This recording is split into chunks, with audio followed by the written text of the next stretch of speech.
It's been a long day. It's been a very long day. Last night, I heard that Tottenham were going to make a bid. They're going to submit a bid for Xavi Simons. And I thought, okay, you know what? Now we'll have to meet their valuation because they're going to submit a bid. We'll have to, I guess, pay similar. And then we'll get a deal done. Then I wake up hearing that Tottenham are closing in on an agreement. And then I realize we're not getting the player. Because the player wanted Chelsea. Even when they agreed a deal, the player still wanted Chelsea. Even when they sent the contract to the player still wanted Chelsea. But we didn't want to pay the money. We didn't want to pay the money. We agreed terms with the player. We agreed on personal terms. That wasn't an issue. The player wanted Chelsea. And we did want the player, but we stuck to our valuation.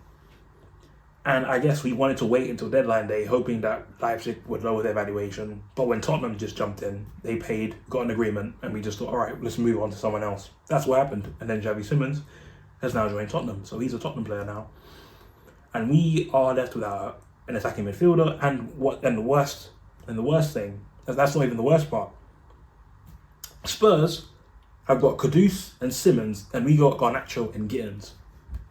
That's what we got. I can't find any positives from that. Like, Gittins is one thing, right? Because I didn't like Gittins either. I don't like Gittins, but he's quick. At least that's all I can think of. But Garnacho, I can't find a single positive that comes with signing this player. Whether it's off the field, on the ball, I can't think of any positive that comes with signing this player. Not a good dribbler, not a good passer, not a good crosser, not a good shooter.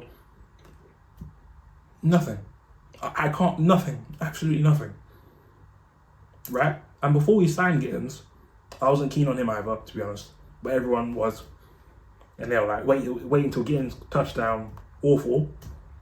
And then the next thing came out, oh yeah, he's raw. So let's go sign Garnacho, who people previously called raw as well. So we spent 90 million on 2 raw wingers who are just really bang average. That's it. But they have potential. Like every single player in the early 20s, they have potential. Another buzzword in modern football, he has potential.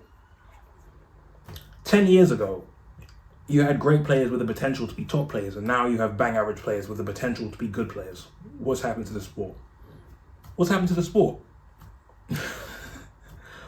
I'm sorry, I'm trying to be positive, but I can't think of a single positive that comes with signing Garnacho. It was difficult to find one with Gittins. I guess I just looked at it and saw, okay, yeah, he's got pace. That's fine. But Garnacho, I can't think of one. I'm sorry. I'm not going to lie to myself. I mean, obviously, welcome to Chelsea, Garnacho. I mean, please prove me wrong. Please prove everyone else wrong. I mean, hopefully that it works out, but I can't think of any positives that comes with signing this player, I'll be honest. I don't think it's all doom and gloom. I still think we'll compete, but honestly, I was looking at this transfer window thinking it was an 8 out of 10 window, and now after signing Gittins and Garnacho, it's now a 6. I wasn't even gonna get caught up on the fact that we didn't sign a centre back or a goalkeeper. I was gonna get caught up in that. I was like, you know what, if we sort out the left-hand side, got an attacking midfield, I thought, you know what, if we just sort out the attack this time, and our defense isn't even that bad. Like, I don't rate our defense, but it's not that bad. I thought, you know what, we create, but if we just sort out our attack for once, I don't think it'll be that much of a problem. Because a lot of the times we dominate.